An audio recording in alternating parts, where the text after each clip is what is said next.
Hello OOSKA users. Today we welcome Susanne Schmeier from IHE Delft in the Netherlands. Susanne is a senior lecturer in water law and diplomacy at IHE Delft. Thanks for joining us, Susanne. Perhaps some of our readers will certainly be familiar with the Delft Institute, but perhaps you could take a moment to describe the functions of the organisation.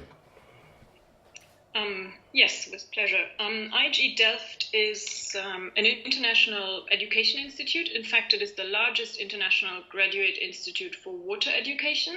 It's based in Delft in the Netherlands, but it caters needs worldwide, focusing on training, educating the water leaders of tomorrow, both along natural science, engineering, as well as social science. And we do that through education programs, MSc programs, PhD programs, short courses, online courses, but also through targeted specific capacity building, trainings, institutional advisory services, and so on with our partners around the world.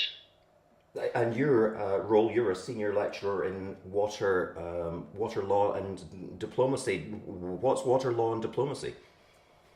Exactly, that's right. So at IHE, as I just mentioned, we do focus on the natural science and engineering side of water, which is of course very important, but we also focus a lot on the governance and management side, looking at how decisions are taken around water management, water allocation, sharing water, which interests influence these decisions, but also which legal and institutional rules and norms guide water management. And in the area of water law and water diplomacy, actually two different areas, we focus on the legal rules around water management, both at the local level, including local customs, informal rules, the national level, so national water legislation, as well as the regional level, basin treaties, basin agreements, and the truly international or global level, the water conventions. And water diplomacy is then the more political part of it. So the question, do countries or stakeholders, different interests, different water users, cooperate over water, or does water rather lead to conflict? And which instruments do we have to turn water conflicts, potential conflicts, into cooperation?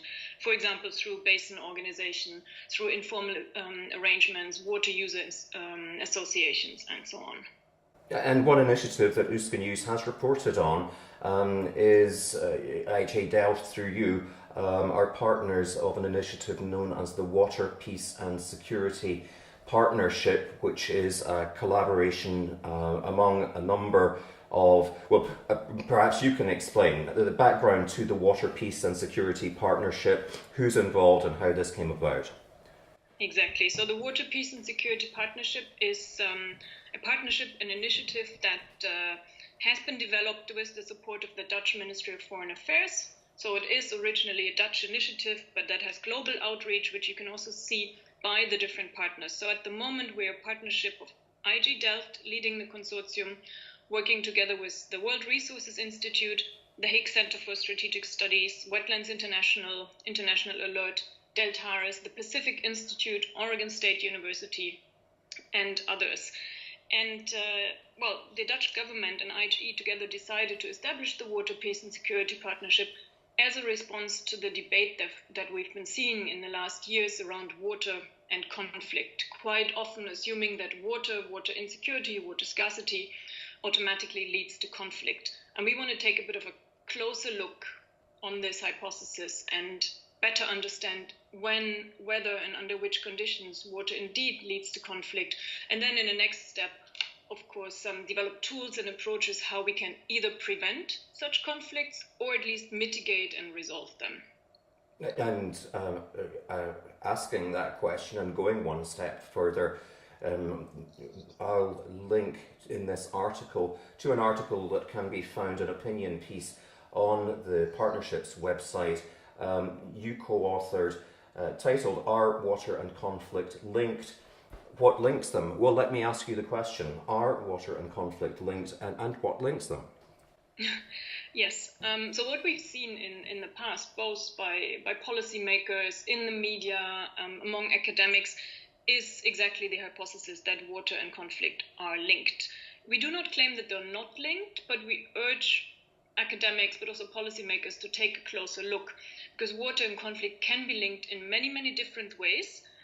And water problems, water scarcity, water insecurity do not automatically have to lead to conflict. But actually what we see around the world is that water challenges very often lead to cooperation, either at the local level between water users or all the way up to the transboundary level when countries decide to commit to international water treaties or establish basin organizations.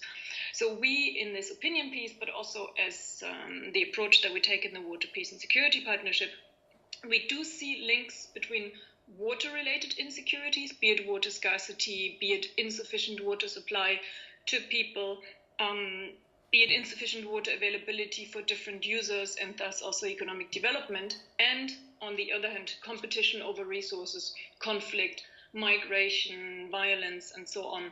But we want to better understand what links the two, because we think what's in between water and conflict is what's really interesting from an academic perspective, but also what's actually driving appropriate and tailor-made policy responses that help us to prevent, mitigate, or resolve such conflicts. So yes, they're linked, but what links them is insufficiently understood. And understand is one of the functions of the partnership, as described by your publicity. Understand, I'm reading, understand, mobilize, learn, negotiate, act. Is this an iterative process, or does all of this happen at once? It is an iterative process, but all the different dimensions are of course linked. So it is important to understand how water and conflict are linked, both at the global level and in specific basins, regions, local communities. And that is necessary to understand that in order to then mobilize awareness among water users, policymakers, to then act and to negotiate cooperative, peaceful outcomes based, of course, on a learning process or on a sound understanding how to come to peaceful solutions. So yes, it is iterative, but we do want to clearly start with understanding.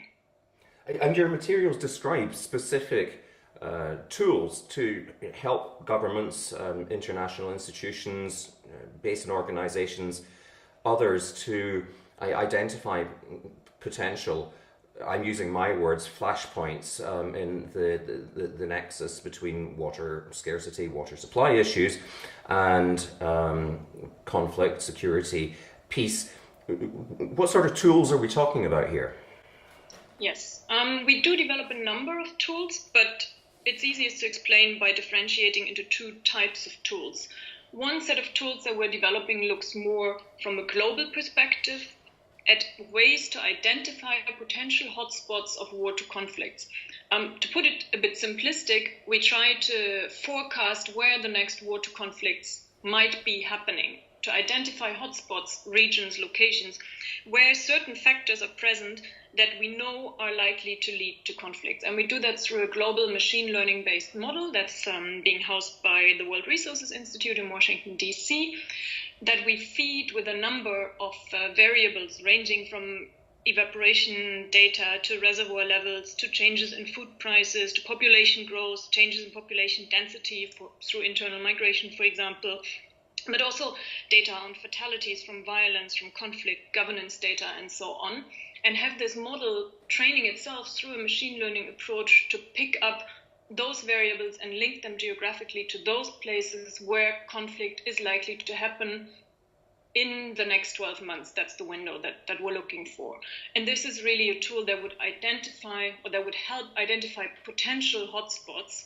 And in the other part, or the other set of tools that we're developing, we would then look into it in more detail, building on our hypothesis that water and conflict are not that easily linked. So we do have another set of tools that focus more on the local context, go much more into detail, that then for each identified hotspot help to look at the exact links between water, more physical data, for example, changes in a reservoir level that is linked to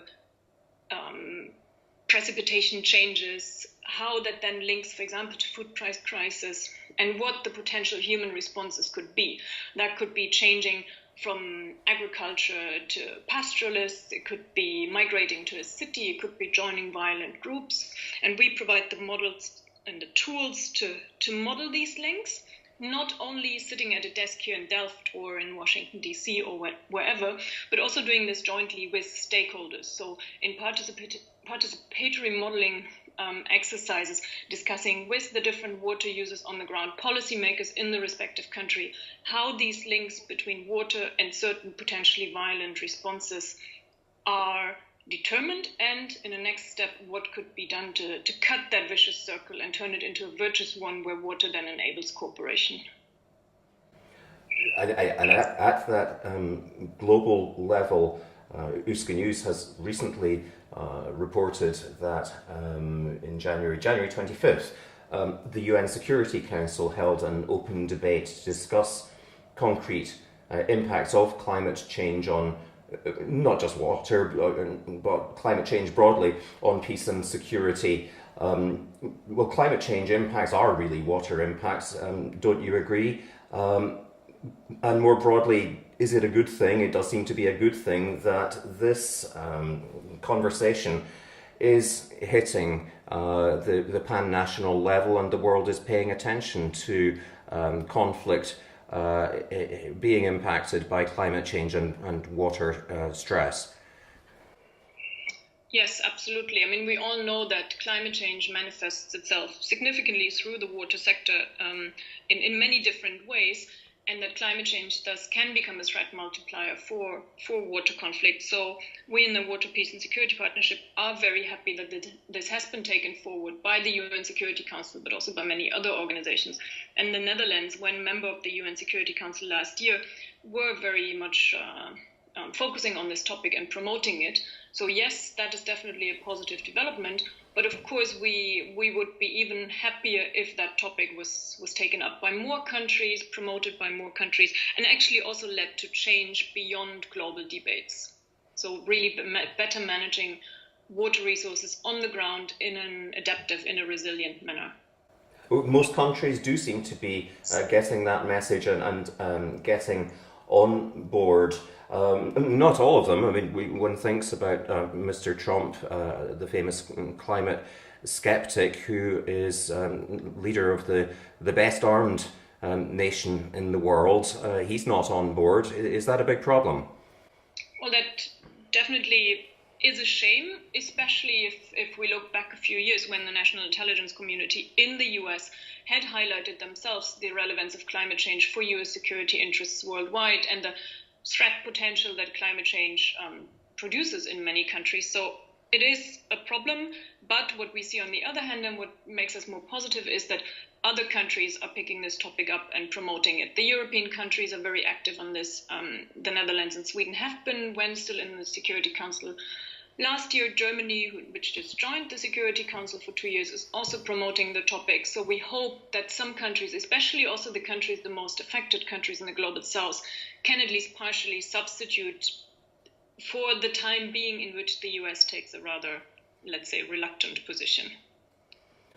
The climate change doesn't look as if it's going to be reversed very quickly, so your partnership's going to have a lot of work to do. But the awareness fight and the understanding struggle it does seem to be moving in the right direction. Are you generally optimistic or pessimistic on that front? That is a very difficult question.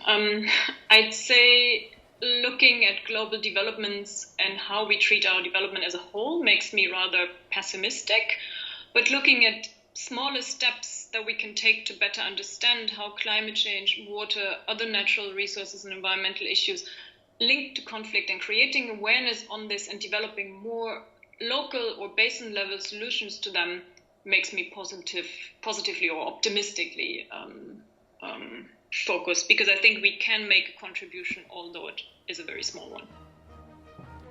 Dr. Susanne Schmeier, thank you very much for joining OOSKAnews today. It's been very interesting to talk to you. Thank you very much.